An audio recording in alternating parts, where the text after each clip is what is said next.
pues primeramente quiero darte gracias por aceptar tener esta plática que vamos a estar compartiendo con todos los hermanos del canal La Fe de la Iglesia. Y bueno, si no me equivoco, este es el primer video que hacemos juntos, ¿verdad? Sí. Nunca en toda nuestra historia hemos hecho un video. Y bueno, pues yo estoy seguro que será de bendición para muchas personas. Y bueno, pues más que nada me gustaría empezar con una pregunta que tal vez es de las preguntas que más pasan por mi mente cuando me pongo a pensar en lo que ha sido nuestro viaje de regreso a la iglesia. Y no sé, ¿algún día te imaginaste que tú serías una cristiana católica?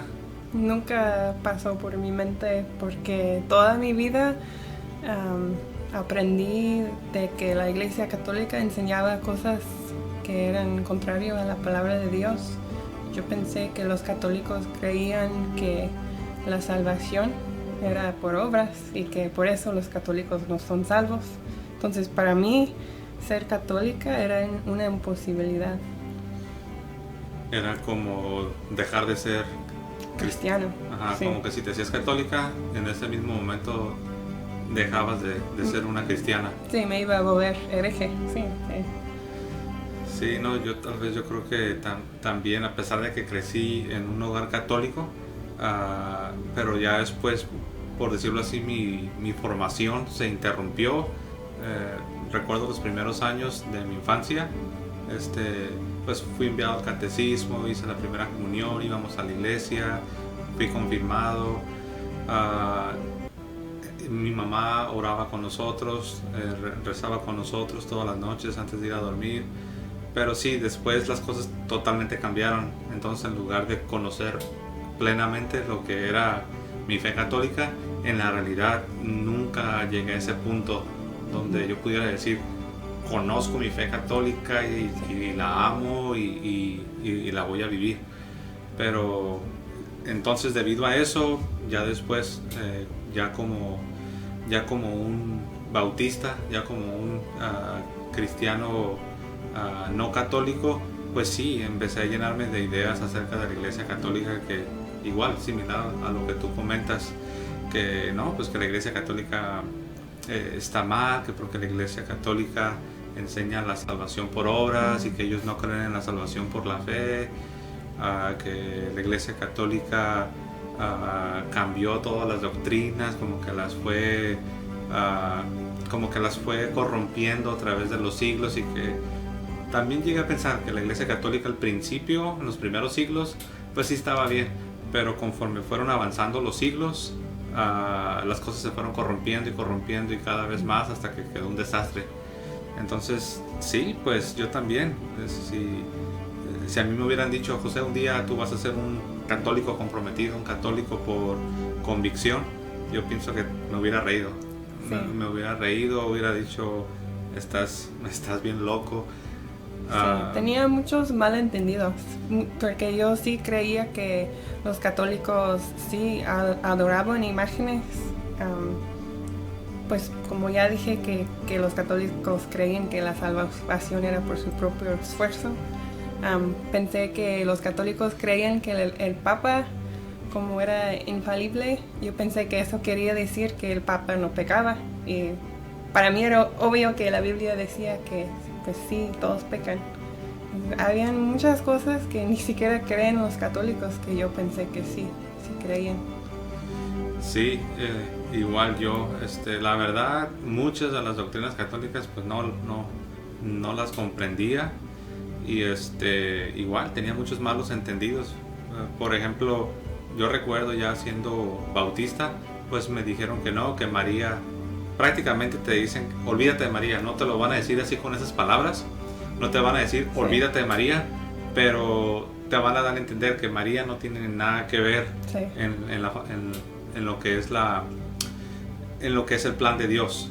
Es como que si fuera una pintura donde está Jesús, donde está María, los apóstoles, pero cuando eres evangélico, prácticamente es como si María la borran de la fotografía, como si la quitan de la pintura.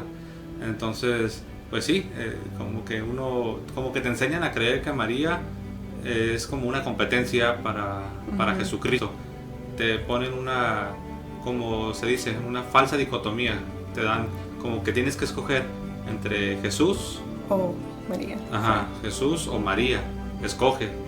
Entonces sabemos que no debería ser así, o sea, no es lo uno o lo otro, o sea, María no es la salvadora, pero sí es parte de los propósitos de Dios, es parte del plan de Dios, y es una parte muy importante, porque sabemos que, ahora lo sabemos, que a ninguna mujer se le ha dado la honra que a ella se le ha dado. Sí, me acuerdo que como niña mencionaban más a otras mujeres de la Biblia que a María, como que hay un cierto miedo de hablar de ella. De sonar muy católico. Sí, sí. Sí, se menciona a mujeres que fueron, por ejemplo, no sé, como Sara o Rebeca, Ruth, Esther. Sí. Esther, pero María casi no, ¿verdad? La Navidad apenas. La Navidad, sí, es cierto. Y bueno, otra pregunta que también quería hacerte es cuando tú empezaste a ver que yo estaba estudiando lo que creía la Iglesia Católica, ahora sí, a propósito, no sé si recordarás, obviamente no fue porque yo me quería ser un católico, sino porque, no sé si recuerdas cuál fue la razón o la causa por la cual yo comencé a estudiar el catolicismo. Sí, me decías, y sí era cierto al principio, que nada más querías estudiar para comprobar que la Iglesia Católica estaba mal y que la Iglesia Bautista donde estábamos estaba bien. Entonces al principio sí estaba muy de acuerdo y con mucha emoción. Ya vamos a poder evangelizar mejor a los católicos porque vamos a conocer su fe mejor. Pero sin darnos cuenta, yo creo, poco a poco empezamos a ver cosas que pues sí, los católicos tenían razón. Y pues había muchos momentos donde yo pues me molestaba porque podías escuchar las razones y que los católicos sí tenían razón en varias cosas, pero no. Es difícil darte cuenta que estás mal, ¿no? Y que todo lo que has aprendido toda tu vida desde bebé, que obviamente sí habían cosas buenas y todavía sigo creyendo muchas cosas de lo mismo que creía, pero cuando empiezas a ver que pues eso del catolicismo no es tan mal como te habían pintado. ¿Cómo te sentías cuando te diste cuenta que el catolicismo tenía algunas cosas bien, que algunas cosas del catolicismo no eran como tú pensabas, y que empezaste a darte cuenta que el catolicismo, después de todo, no era lo que tú te imaginabas? Tú, en lo personal, ¿cómo empezaste a sentirte? Es una mezcla entre frustración y curiosidad también, porque cuando empiezas a ver cosas, dices, pues, creo que lo primero que pasa es que empiezas a perder tu anticatolicismo. Sin darte cuenta, yo creo. Sí. Eso es lo primero que pasa, pero todavía no estás listo para hacerte católico, porque todavía tienes... Ni quieres ser católico. Ni quieres, no, pero pierdes el anticatolicismo. Yo creo que eso es lo primero que pasa. Pierdes tal vez odio es una palabra fuerte, pero no quiero nada que ver con la Iglesia Católica. Como que tal vez empiezas a abrirte a la posibilidad de que sí son cristianos. Ajá, eso sí, que tal vez hay algunos cristianos en la Iglesia Católica, tal vez hay más cosas buenas de lo que imaginaba, sí. No sé si recuerdas una ocasión en la que yo estaba estudiando lo que era la historia de la Iglesia, y recuerdo que tú veniste a mí y me dijiste algo. Me dijiste, oye, la verdad no entiendo por qué estás estudiando tanto el catolicismo. Fue lo que tú me dijiste, sí, pero no sé si quieres compartir un poco. Sí, que empezaste a estudiar la iglesia primitiva, y yo en mi mente pensé que estabas estudiando el catolicismo porque pues poco a poco empezamos a darnos cuenta que estudiar en la iglesia primitiva es lo mismo que estudiar en la iglesia católica. Entonces me estaba molestando, pero sin darme cuenta que pues así era la iglesia primitiva, era católica. Sí, no sé si recuerdas que cuando me preguntaste, no entiendo, ¿por qué estás estudiando tanto catolicismo? No sé si recuerdas que yo respondí. Me acuerdo que me quedé callado, pero luego, no sé, pasaron unos minutos y me acuerdo que volviste a entrar al cuarto y yo te dije, oye, ahorita que me dijiste eso, de que por qué estás estudiando tanto catolicismo, me dejaste pensando y me vino un pensamiento y te lo compartí. Me acuerdo que te dije, a manera de pregunta, te hice una pregunta. Recuerdo que te dije, oye, ponte a pensar lo que te voy a decir. ¿Es posible estudiar la iglesia primitiva? ¿Es posible estudiar la iglesia de los primeros siglos sin estudiar el catolicismo? Uh-huh. Y me acuerdo que te quedaste sí, pensando. Sí. La respuesta era no es posible que estudies la iglesia primitiva, la iglesia de los primeros siglos, los padres de la iglesia, sí, sin estudiar el catolicismo. ¿Por qué? Porque son una misma cosa. Sí. En la realidad, cuando me hiciste la pregunta, fue lo que yo pensé, dije, pues en mi mente dije, pues yo no estoy estudiando precisamente el catolicismo, estoy estudiando la historia de la iglesia. Pero después dije, pues en la realidad, ¿cuál es la distinción? En la realidad, no puedo hacer una cosa sin hacer la otra. Estudiar la historia de la iglesia primitiva, a los padres de la iglesia, pues es estudiar el catolicismo. Me acuerdo cuando regresé y me hiciste esta pregunta, ¿puedes estudiar la iglesia primitiva sin estudiar el catolicismo? Me caló mucho porque pues, ya sabía la respuesta, pero no quería reconocerlo. Bueno, obviamente en ese punto yo no quería ser católico. No. Lo único que quizás es que a mí me gusta aprender y pues me gusta buscar la verdad. Entonces cuando tú me hiciste la pregunta fue como que un foco se prendió dentro de mí. Entonces muchas veces esos focos que se prenden dentro de uno no te muestran lo que tú quieres que te muestren. Uh-huh. Pero si eso es algo verdadero hay que seguirlo. No sé si estás de acuerdo. Obviamente sí. Estás de acuerdo, ¿no? Sí, pero muchas veces la gente, y a mí me pasó, yo me llegué a asustar. Cuando empecé a aprender cosas me dio un temor, no tanto que me asustara, sino un temor de tal vez estar haciendo algo que vaya a desagradar a tu Dios. Sí, que estoy siendo engañado. Ajá, okay. Yo tenía ese temor, tal vez estoy siendo engañada. ¿Sí te llegó a pasar eso por tu mente? Varias veces. A mí también. A mí también me llegó a pasar eso por la mente. Yo recuerdo cuando vi el testimonio de Scott Hahn, que fue un pastor y teólogo protestante, presbiteriano para ser exacto. Yo recuerdo cuando escuché su testimonio de conversión al catolicismo, lo primero que me vino a la mente fue, pobrecito. Dije, pobre. Y dije yo, ¿cómo es posible que una persona tan inteligente, cómo es posible que una persona tan capacitada, tan entrenada, porque lo escuché hablar y se veía que obviamente era una persona muy inteligente? Entonces dije, ¿cómo es posible que alguien tan inteligente y con tanto entrenamiento, cómo es posible que se dejó engañar por los católicos?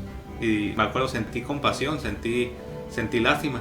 ¿Por qué? Porque así estamos enseñados, que la manera como vemos a los católicos, sabemos que los vemos como que están perdidos, están perdidos y van rumbo a la condenación. Entonces sí sentí compasión por Scott Hahn, pero bueno, yo sentí lo mismo porque vimos varios programas de regreso a casa y los primeros testimonios de conversión, me acuerdo pensando, pobres de ellos, es que están siendo engañados y no pude entender y pensé, pues están haciendo ese programa para tratar de convencer a gente que se hagan católicos. No que era verdad que esas personas realmente habían luchado para... Como que si todo fuera un show, como si todo fuera un teatro, ¿no? Sí. Pero al mismo tiempo uno se queda pensando, pero ¿cómo van a ellos echar a perder su vida solamente para engañar a otra gente, ¿no? Sí. Sí, yo también recuerdo haber pensado lo mismo, porque para un protestante escuchar todo ese tipo de cosas es una locura, ¿no? Sí. Es algo que no existe, es algo que no debería estar. De hecho, yo me acuerdo que, no sé si recuerdas que un día te compartí que cuando ya estábamos descubriendo más cosas de la Iglesia Católica, y que empecé a darme cuenta que había cosas en las que yo como bautista, como protestante, estaba mal y la Iglesia Católica estaba bien. Me empecé a sentir bien raro, como dices tú, a la vez sientes temor, pero a la vez sientes como que una sensación de descubrimiento, Sí. como que de repente estás entrando a una dimensión desconocida que ni siquiera tenías idea que existía. Y recuerdo que un día te dije, oye, me acuerdo que te pregunté que si habías visto la película que se llama Los Otros, The Others, Sí. de Nicole Kidman. Que toda la película sale que hay una familia que está siendo como atormentada por espíritus de gente muerta. Sí. Pero al final de la película sale que las cosas eran totalmente al revés. Los supuestos espíritus de gente muerta eran la gente viva y esta familia eran los que estaban muertos. Y la razón que me identifiqué con eso es porque todos estos años yo juraba y yo daba por sentado y asumía, para mí era obvio que la Iglesia Católica estaba mal, que la Iglesia Católica estaba muerta, que la Iglesia Católica estaba en error grave. Y de repente me empecé a dar cuenta que las cosas no eran así. Sí. Y empecé a pensar en la posibilidad de que tal vez, solo tal vez, solamente una pequeñita posibilidad de que el que estaba mal no era la iglesia, sino era yo. Y me acuerdo que me empecé a sentir así como, ¿cómo? ¿Será posible que las cosas son al revés? Ahora, esto no significa que yo estaba dudando de que yo era un cristiano. No estamos hablando de que si conoces a Cristo o no, o que si amas a Cristo o no. Esto es algo diferente. Estamos hablando de tener la verdad, las doctrinas correctas, de estar en la iglesia correcta, de tener las creencias correctas. Y creo que eso es importante explicarlo, porque algunas veces cuando protestantes evangélicos nos escuchan hablar de esta manera, ellos piensan que estamos diciendo que si no eres católico, no eres cristiano, que si no eres católico significa que tú no conoces a Cristo y que tú no amas la Biblia y que tú, como si fueras un satánico, qué sé yo. Sí. Pero no estamos hablando de eso, estamos hablando de estar equivocado en cuanto a la Iglesia Católica, en cuanto a las doctrinas correctas. Yo creo muchas de las mismas cosas que creía antes, en la Trinidad, el bautismo, muchas cosas, pero hemos añadido una profundidad que no teníamos antes. La oración meditativa, los sacramentos, especialmente los sacramentos, cosas como el rosario, ha añadido una dimensión a nuestra fe que es muy hermoso. Y lo que teníamos antes también era bonito, pero ahora es más lleno. Digamos que era algo que faltaba ser completado. Ajá. Y ahora al volver a la iglesia católica, eso que faltaba se completó. Sí. Correcto. Por eso se dice que la fe católica es la plenitud de la fe. Y la Biblia, me acuerdo escuchar el mismo Scott Hahn explicar pasajes de la Biblia, del Antiguo Testamento y el Nuevo Testamento, y ponerlos juntos, y la Biblia se hizo más vivo. Sí, como ahorita que dijiste que ahora que estamos en la iglesia católica, es como si agregamos una dimensión a nuestra vida espiritual que no teníamos.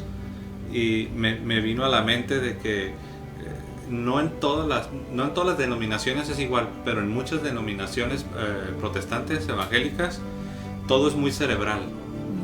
Todo es muy cerebral, es solamente de la mente. Sí, claro, se canta y todo eso, pero todo está centrado en un sermón, todo está centrado en un mensaje. Entonces te sientas y nada más estás escuchando. Y la fe católica sí involucra lo que es la mente, lo que es lo intelectual, pero no nomás eso, sino que es más también el corazón, los sentidos, por ejemplo, cosas que se usan en la liturgia de la iglesia, no sé, por ejemplo, el incienso a la hora de la oración, las velas que se utilizan, que dicho sea de paso, todo eso se usaba desde el Antiguo Testamento, aún hasta nuestros días. Si vamos a una sinagoga, tú vas a ver que los judíos utilizan velas, utilizan el incienso. No estoy seguro si lo utilizan porque sé que en el templo se usaba. No estoy seguro si en algún ritual todavía lo utilizarán, pero eso era parte del pueblo de Dios y continúa en la iglesia, y por eso la iglesia utiliza ese tipo de cosas: el incienso, las velas, las oraciones cantadas, el agua que está en la entrada, el agua, todo ese tipo de cosas. La fe católica no solamente es intelectual, no solo es un ejercicio de tu mente procesando información, sino es más completa, es tu corazón, es tu alma, son tus sentidos, es lo que ves, hasta lo que respiras. Sí, me acuerdo la primera vez que fuimos a una misa, nos sentamos en la banca, pues la última banca. La última, ¿no? Nada más porque no había una afuera, si no nos hubiéramos sentado en esa banca de afuera. Sentí tan extraño por lo mismo que la misa incluye todo el cuerpo, la gente se arrodilla, se para, se inclina. Sí, hay muchas cosas, y yo nada más estaba aquí sentada todo el rato y pensando, pues no sé si voy a poder hacer eso. Era muy extraño, ¿no? Totalmente ajeno a ti, ¿no? Sí, muy ajeno, sí. Sí, y dicho sea de paso, yo recuerdo cuando estaba en la iglesia bautista, yo recuerdo que al final pues había una costumbre, al final del sermón se hacía una invitación a las personas para que pasaran a la parte de enfrente, que se le llama altar, y pues muchas veces la gente no pasaba, y yo recuerdo que yo me preguntaba por qué la gente no lo hace, pero al mismo tiempo no sé cómo empezó a suceder. La verdad no tengo manera de explicar esto, pero como que me empezaron a venir memorias de mi infancia, como en la iglesia católica inclinarse, arrodillarse era el pan diario. Sí. Era lo más normal y lo más natural. Y creo que ya recordé por qué me vinieron esas memorias. Porque yo recuerdo que el predicador en la iglesia bautista decía: pasen y arrodillen y vengan aquí al altar. Pero el altar era muy pequeño. Y yo volteaba y veía a la congregación y yo decía: pues él nos está invitando y hasta nos está diciendo que por qué no pasamos. Pero yo volteaba y veía que éramos, qué sé yo, 150, 200 personas. Sí. Y en mi mente decía: ¿cómo vamos a caber 200 personas en un espacio tan pequeño? Y recuerdo que yo dije, oye, pues a lo mejor no es mala idea tener reclinatorios en las bancas para que toda la congregación pueda postrarse delante de Dios. Y creo que esa es la razón por la que me empezaron a venir memorias de mi infancia. Y sin darme cuenta, de manera indirecta, como que empecé, tal vez como que mi alma empezó a anhelar, a tener una hambre y una sed, como que si mi alma le decía a mi cuerpo: necesitas involucrarte en la adoración de tu Dios, algo así. Sí, me acuerdo que ahora suena chistoso, pero una cosa con que batallaba mucho al principio es el agua bendita en la entrada. No pude hacerlo, se me hizo tan extraño. Pasó varios meses antes de que pude, porque se me hizo muy físico, muy... Sí, no sé, como que muy extraño. No era tan espiritual. Lo veías tal vez en tu mente, no era tan espiritual. Ajá. Porque lo espiritual solamente es lo que pasa adentro en el corazón, sí. ¿No? Ajá, y fue un ejemplo de una de las cosas que se me hizo difícil. Y arrodillarse también, pues muy diferente. Sí. Y bueno, tenemos un cuerpo que fue creado por Dios, no fue creado por el diablo. O sea que el cuerpo también debe estar involucrado.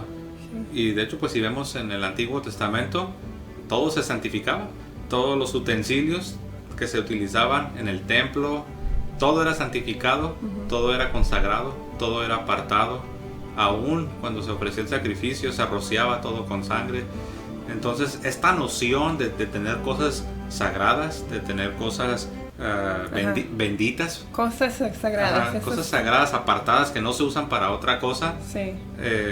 por ejemplo, el agua bendita se consagra para un uso específico en la liturgia y no para otra cosa. Nunca vas a ver que esa misma agua la van a utilizar para algún otro uso. Es una buena palabra. Eso fue lo que se me hizo extraño. Tener cosas físicas. Materia, lo que es la materia. Que era sagrada, bendita. Eso es extraño para un protestante. Sí. De hecho me vino a la mente, y no lo estoy comparando, no estoy diciendo que es exactamente igual, pero me vino a la mente de los gnósticos en los primeros siglos del cristianismo. Llegaron a tener ideas como que la materia era mala, que lo único que realmente contaba era lo espiritual, era lo de adentro, lo del corazón, lo espiritual, porque la materia era mala. De hecho, por eso algunos llegaron a negar, llegaron a rechazar que Jesús tuviese un cuerpo real, un cuerpo físico de materia, porque ellos creían que la materia era mala. Entonces, muchas veces en algunos círculos se llega a tener ideas como que, de hecho, recuerdo que había una persona que durante los cantos le gustaba mover su pie. Hablo en la iglesia. Le gustaba mover su pie y algunos hasta se mueven así. Y recuerdo escuchar a personas diciendo, míralo, es un carnal, está moviendo, o sea, carnal dando a entender como que mira, que mueve su cuerpo. Porque es malo mover el cuerpo. Y entonces muchos no se dan cuenta, pero están influenciados por estas ideas. Y una de las cosas hermosas de la Iglesia Católica es que es algo, y estoy tratando de buscar, la palabra la tengo en inglés, en español se me está escapando. Es algo tangible. En inglés dice holistic. Es algo completo, es algo comprensivo, que incluye todas las partes del rompecabezas, el cuerpo, el alma, tus sentidos, todo está. Sí, adoras, cuando vas a misa, adoras a Dios con todo el cuerpo, no solo con la mente y con la boca, con todo el cuerpo. Todo el cuerpo está en adoración, arrodillándose. Sí. Tal vez es una de las cosas que lo hace más bonito. Sí, y lo que hace el cuerpo también afecta al espíritu, sí. ¿Verdad? O sea, el ser humano es cuerpo y alma, tenemos un espíritu y todo está interconectado. No es así como que cuando adoras a Dios solamente lo vas a hacer con el espíritu y todo lo demás lo vas a poner en un closet. No, sino que todo está interactuando, todo está interconectado y por eso dice el apóstol, ¿no? Que glorifiquemos a Dios con todo nuestro cuerpo, alma y espíritu. Sí. Y de hecho creo que dice cuerpo en el primer lugar. Eso es algo interesante, que cuando dice que glorifiques a Dios, lo primero que dice no es el espíritu, sino dice el cuerpo. Y hay varios pasajes donde se dice que, por ejemplo, tu cuerpo es el templo del espíritu, que glorifiques a Dios con tu cuerpo, con todo lo que tú eres. No solo. Me vino a la mente lo que una vez dijo una persona que también era un evangélico, un protestante, se hizo católico también. Ya ves, no eres la única, no eres la única loquita. No somos los únicos loquitos, hay miles de hecho, ¿no? Que están regresando a la iglesia. Pero esta persona decía que cuando él era protestante, que todo se trataba de lo que sucedía entre esos dos puntos, de aquí y aquí. O sea, daba a entender que era muy cerebral. Era una cátedra, y que el griego dice esto y el hebreo y aquí vemos esto y todo nada más era para la mente. Pero bueno. Otra cosa, si puedo cambiar el tema un poco. Sí. Otra cosa que fue muy importante en nuestro viaje al catolicismo fue escuchar debates. Que me acuerdo cuando primero ponías debates, los ponías para que tu gallo, el protestante, iba a ganar y iba a demostrar al católico que estaba mal. Y yo en la cocina fingiendo que no estaba escuchando, pero sí estaba escuchando, queriendo que el protestante ganara. Y a mi sorpresa, que los católicos tenían argumentos muy buenos. Y eso fue como que, tal vez este protestante no es muy preparado, pero realmente era de los más preparados. En otras palabras, no era tanto que el protestante no estaba bien preparado, No. sino más bien era que no había una respuesta para el argumento. Sí, me acuerdo al principio cuando primero estabas escuchando eso y me imagino que tú también sentías No, igual. sí. Yo escuchaba a este predicador, todo, para los que no lo saben, todo esto fue en inglés. Sí. Yo ni siquiera tenía la idea de que había ya, yo ni siquiera sabía que había apologistas en el mundo hispano. En inglés pues ya los estaba empezando a conocer ahí, ¿no? Pero para mí era algo completamente nuevo. Por ejemplo, yo sé ahora de varios apologistas católicos que algunos eran protestantes. Ahora los conozco. Pero cuando estábamos en nuestro viaje de regreso, no sé si todo fue tan repentino que todo lo que escuchábamos era completamente en inglés. Sí. Y este predicador se llama James White. Ajá. ¿Te acuerdas? Sí. James White es bautista reformado. Y yo lo escogí a él, una porque era bautista. Y dos, porque está muy bien preparado. La verdad, tiene mucho conocimiento este señor. Entonces yo quería que él ganara. Pero me empecé a dar cuenta que los apologistas católicos tenían argumentos y preguntas que él mismo, James White, no podía responderlas. Sí. Una en particular, cuando le preguntaron a James White, ¿tú cómo sabes que deben ser 27 libros en el Nuevo Testamento? Y no más o menos. ¿Cómo sabes? Y no solo 27. ¿Cómo tú sabes cuáles 27? Que pueden ser otros, puede ser, no sé, la primera de Clemente, segunda de Clemente, las cartas de Ignacio. Entonces él contestó, no, pues cuando yo leo las páginas de la Biblia, yo puedo darme cuenta que es palabra de Dios. Y cuando leo la Biblia, mi espíritu lo recibe como palabra de Dios. Y sus respuestas eran subjetivas. Y el católico lo retó, le dijo, no, pero hay muchos libros que uno los lee y se sienten de esa manera. De hecho le dijo, por ejemplo, hay cartas, por ejemplo la tercera de Juan, tú la lees y no está así como que demasiado rica en el sentido teológico. No. Y lees unas cartas de Ignacio y sí. Wow, muy profundas, muy fuertes. Entonces le dijo, eso es subjetivo.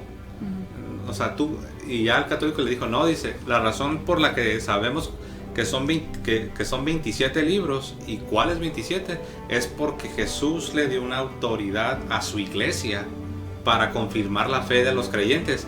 Y esa iglesia que Jesús nos dejó con autoridad para confirmar la fe de los creyentes es la iglesia que nos ha confirmado y nos ha asegurado que estos 27 son los 27 libros del Nuevo Testamento, porque la iglesia tiene esa autoridad. Cristo se la dio en Mateo capítulo 28, sí. ¿Verdad? Yo pienso que un debate que para mí me impactó mucho fue el mismo de James White contra Trent Horn, que la pregunta era que si se puede perder la salvación. Y yo como bautista sí creía que la salvación, que cuando eres salvo para siempre y no se puede perder. Y tenía mis pasajes para apoyar mi punto de vista. Y me acuerdo que cuando ellos tuvieron su debate, duró como más de una hora y media, yo creo. Y que el protestante tuvo que explicar cosas y dar muchas vueltas para encontrar su punto. Pero el católico nada más leía pasajes de la Biblia. No tuvo que explicar nada, nada más así, leyendo la Biblia. Sí. Y sí, eso fue uno de los debates que me impactó mucho. Sí, también yo me empecé a dar cuenta de eso, y de hecho pues me daba, no sé si decir, me daba coraje, pero a la vez me daba como una envidia, sí. Porque cuando hablaban, por ejemplo, del Papa, me daba cuenta de eso, que los protestantes empezaban a usar lo que ellos llaman, bueno, no ellos, sino sí existe la exegesis, que significa el estudio de la escritura. Pero en la realidad lo que ellos hacen, empiezan a crear sus propios argumentos, sus propias interpretaciones bajo la categoría de exegesis, para negar lo que la iglesia dice. Y los católicos, los apologistas católicos, y esa es la parte donde digo que me daba como una especie de envidia, por decirlo así. Los católicos no empezaban a torcer ni empezaban a sacar un montón de explicaciones como lo dices tú, sino simplemente leían los pasajes de la Biblia. Nosotros creemos que el apóstol Pedro fue el primer papa, porque Jesús lo dijo aquí en Mateo capítulo 16, en el verso 18 y 19. Y yo también te digo que tú eres Pedro, y sobre esta roca edificaré mi iglesia, y las puertas del Hades no prevalecerán contra ella. Y a ti, a Pedro, y a ti te daré las llaves del reino de los cielos.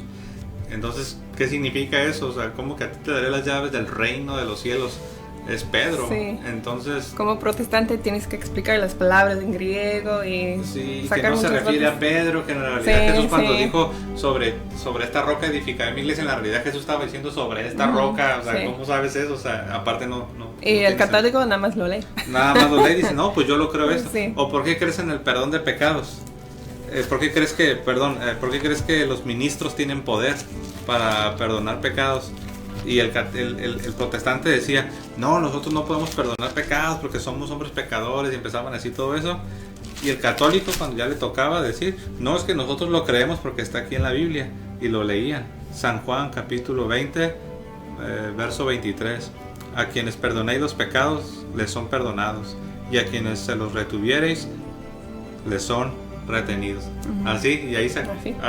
y eso, yo me acuerdo que me quedaba así como que, y me empecé a dar cuenta que las cosas no eran como yo pensaba, Sí. en contra de mi voluntad. Sí.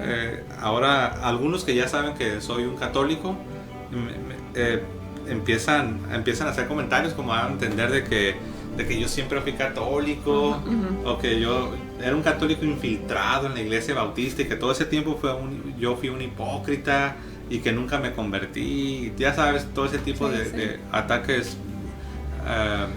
Pues sabemos que eso es parte del paquete cuando uno entra a la iglesia católica, ¿verdad? No somos ni los primeros ni seremos los últimos, pero eso me empezó a asombrar, ver a los apologistas católicos como ellos así, de una manera muy sencilla, de una manera así como que como dices, sin torcer las cosas demasiado, y eso me empezó a llamar la atención. ¿Te acuerdas cuando tuviste una plática con una persona que ya estaba a punto de graduar del seminario? Sí. Y ya estábamos casi en la iglesia católica, y le empezaste a hablar del catolicismo, y ya iba a agarrar su maestría y no tenía respuestas. Eso también me asombró. Sí, recuerdo, estaba ya en su último semestre. Sí. De hecho, pues ahorita él ya está graduado y ya está en Brasil. Es un pastor bautista en Brasil. Sí recuerdo que tuve esa plática y no, o sea, me di cuenta que él mismo no. Obviamente es que en un seminario, aunque estés estudiando una maestría, en este caso una maestría en divinidades, aunque estés estudiando eso, pero por el hecho de que es un seminario bautista, es obvio que todos los puntos estos los van a evadir, o te van a dar una explicación, la verdad, con todo respeto, pero superficial. Y sí recuerdo eso, y yo me acuerdo que me quedé pensando, pues, o sea, yo apenas iba empezando en el seminario, pero yo dije, mira, él está a punto de graduarse y él mismo no ha meditado en esos temas, él mismo no se ha detenido a considerar lo que dice la escritura en todas estas porciones. Por ejemplo, a él le pregunté, le dije, ¿tú crees en la necesidad de las buenas obras para la salvación final? O sea, en el día del juicio. Y me dijo, no, dijo, las buenas obras no tienen nada que ver, es por la fe sola. Y yo recuerdo que le dije, yo entiendo que somos justificados por la fe, yo lo creo, pero yo estoy hablando del día del juicio. ¿Tú crees que las buenas obras van a ser necesarias para la salvación final en el día del juicio? Y me acuerdo que me dijo que no. Pero lo interesante es esto, y eso hay que decirlo, que hay teólogos protestantes que están ya dándose cuenta de esto, de que, claro, lo explican de otra manera diferente, que no suene como los católicos, y tratan de evitar todo el lenguaje católico. Pero había un maestro que teníamos, que él creía, y lo creía porque está en la escritura, él creía que las buenas obras obviamente vienen de la gracia de Dios, y es por medio de la fe, y es el poder de Dios, es la gracia de Dios en tu vida, el Espíritu Santo, no eres tú con tus poderes humanos. Pero él sí creía que en el juicio final, él creía que esas buenas obras, producto de la gracia de Dios, serían necesarias para la salvación en el día del juicio, porque así lo dice la Escritura. Romanos 2, 6 en adelante. Pero este muchacho a punto de graduarse, no, me decía, no, la fe sola, es que si tú dices eso, ya estás comprometiendo la gracia de Dios y cosas de ese tipo. Y pienso que eso es lo que pasa con sola escritura. Cada denominación tiene sus versículos que apoyan su doctrina, pero rechazan otros versículos o los llaman pasajes difíciles que no concuerda con sus doctrinas. Y pienso que esa es una de las cosas que me gustó del catolicismo, que los pasajes difíciles para mí, por ejemplo, como el capítulo 2 de Santiago, de fe y obras y cómo trabajan juntos, ahora como católico no son difíciles. Ahora son parte de lo que creen los católicos, lo que creo yo. No tienes que explicarlos. Sí. Porque me acuerdo antes, aún como adolescente, tener dificultad con el libro de Santiago, porque sí habla de obras. Y pues como bautista rechazamos que las obras son importantes o necesarias por la salvación. O por ejemplo el capítulo 6 de Juan, que habla de la Eucaristía. Pues creo que ni siquiera había estudiado ese pasaje en toda mi vida cristiana. Sí, porque usualmente lo que te dicen de Juan 6, donde dice que si no coméis la carne del Hijo del Hombre no tenéis vida en vosotros, dicen, no, ahí solamente se refiere a que creas, ahí solamente está hablando de tener fe en tu corazón. No, Jesús está diciendo algo más, y la prueba es la reacción de sus discípulos, que ya eran sus discípulos, pero dijeron, dura palabra es esta, ¿quién puede recibirla? Y ellos se fueron, y Jesús no intentó detenerlos, no intentó decirles, hey, espérense, me están malinterpretando. Yo solamente estoy hablando de que deben de creer en su corazón y en su mente, no les estoy hablando de algo más fuerte. No, ellos entendieron que fue literal, y Jesús no los detuvo para decirles, hey, yo estaba hablando simbólicamente. No, y la Iglesia Católica no te da una explicación alterna. La Iglesia Católica te dice, eso es comer la carne y la sangre del Señor, y eso es la Eucaristía. Esto es mi cuerpo, esto es mi sangre. Él es el pan que desciende del cielo. Entonces, pero... Sí, fue una de las cosas que me empecé a dar cuenta, que mi denominación, mis creencias que siempre me habían enseñado, nada más estaba en partes de la Biblia, pero no era la Biblia completa trabajando junto. Y pues, es difícil reconocerlo, muy difícil. Pero algo que ayuda a reconocerlo es cuando volteas y te das cuenta que hay muchas denominaciones protestantes, y que ellos tampoco son católicos, y ellos tampoco simpatizan con la Iglesia Católica, y también son buenos cristianos y también aman la Biblia, pero ellos, como dices tú, ellos agarran otras partes, por eso que terminan creyendo por ejemplo, los luteranos, los anglicanos, los metodistas, los pentecostales, todos ellos creen diferente a los bautistas. Entonces ahí se comprueba de que sí es cierto, de que unos ponemos un énfasis en un grupo de versículos, y otra denominación pone el énfasis en otro grupo de versículos. Sí, porque cada denominación tiene sus versículos que apoya lo que creen, pero rechazan otros versículos o son difíciles para ellos. O les llaman secundarios. Sí. Sí. Bueno, ahora, algo que sí hay que decir, en el asunto de las buenas obras, en la Iglesia Bautista y de hecho en todas las denominaciones, ellos no dicen que las buenas obras no son importantes, dicen que son importantes.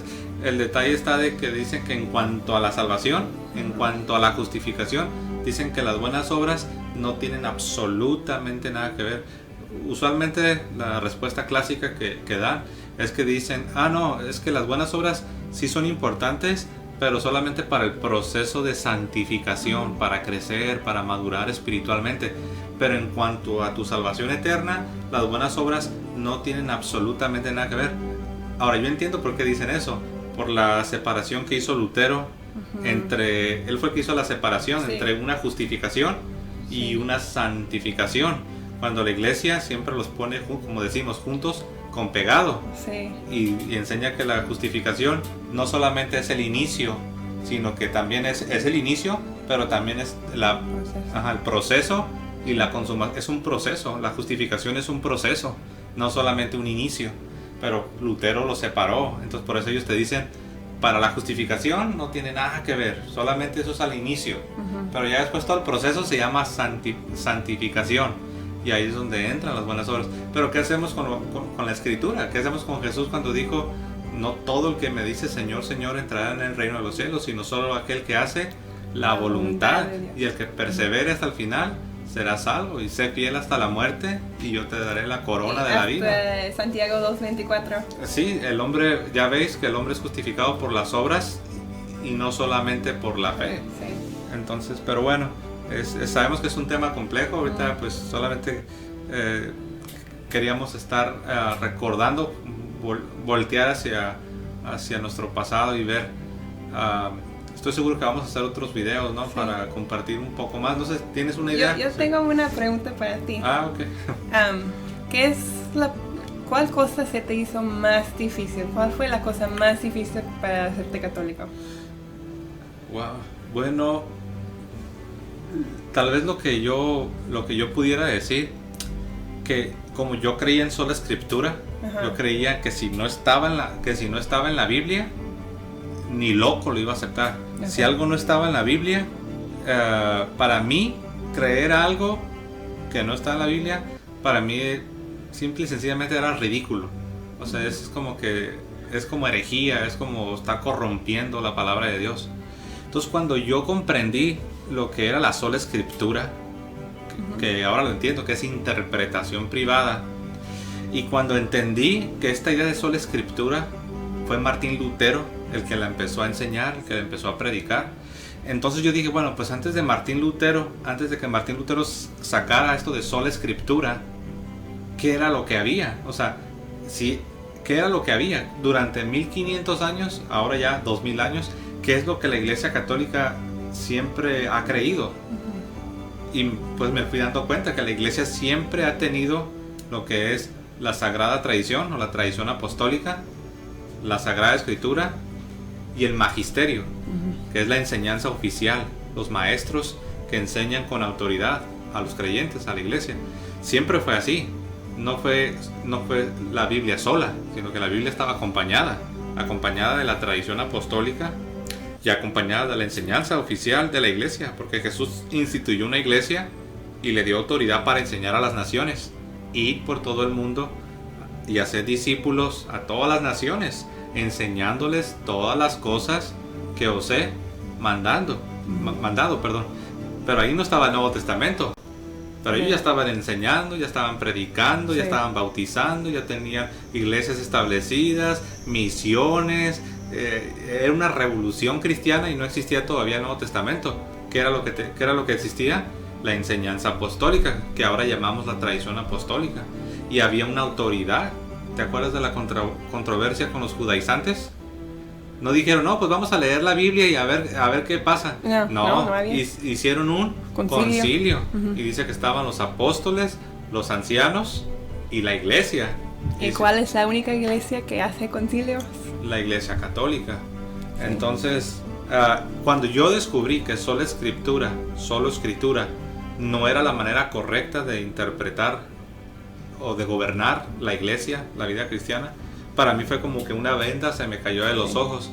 Y sobre todo cuando entendí que sola escritura te lleva al subjetivismo, te encierra en ti mismo, porque sola escritura, siempre lo explico así, ya lo sabes, sola escritura significa tomar la Biblia, leer la Biblia, estudiar la Biblia, meditar la Biblia, pedir a Dios por iluminación y empezar a sacar conclusiones, a sacar interpretaciones.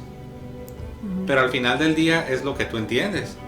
Y llega otra persona que también hace lo mismo que tú, con la misma honestidad, la misma sinceridad, pero llega a conclusiones o a interpretaciones diferentes a las tuyas. Y por eso tenemos las diferentes denominaciones. ¿Qué es lo que hace falta para evitar toda esta multiplicación de denominaciones? dos cosas, la tradición apostólica y el magisterio de la iglesia. Sí. Es por eso que hay miles, hay creo que más de 30,000 denominaciones en los Estados Unidos. ¿Por qué? Porque no tienen al magisterio, porque no tienen la tradición apostólica. Ahora, hay que decirlo, las generaciones modernas de protestantes, pues es que ellos así nacieron. Nacieron en países, la mayoría, no todos, pero nacieron así ya de muchas generaciones afuera de la iglesia. Y por eso debemos de hacer este trabajo para ayudarles a que se den cuenta de esto, ¿verdad? Bueno, pues, ¿qué te parece si lo dejamos aquí? Después estaremos, no sé si aceptarías hacer otro. Pues sí. Sí, ¿verdad? Sí. Okay. Ya sabía que ibas a decir que sí, pero bueno, vamos a dejarlo aquí. Pues gracias, te agradezco y pues decirles a todos los hermanos que nos están escuchando, gracias por su apoyo y esperamos nosotros que esta conversación sea de bendición para todos ustedes. Gracias por su apoyo a los que nos siguen en nuestro canal. Les amamos en Cristo a todos los que nos escuchan, hermanos católicos y también hermanos separados. Les amamos en Cristo Jesús y no sé si quieres decir una última palabra para los que nos están... Pues gracias por tomar el tiempo para escucharnos y para compartir también, porque eso es muy importante. Es por eso que lo estamos haciendo nosotros. Bueno, el Señor les bendiga, que tengan un excelente día. Hasta luego.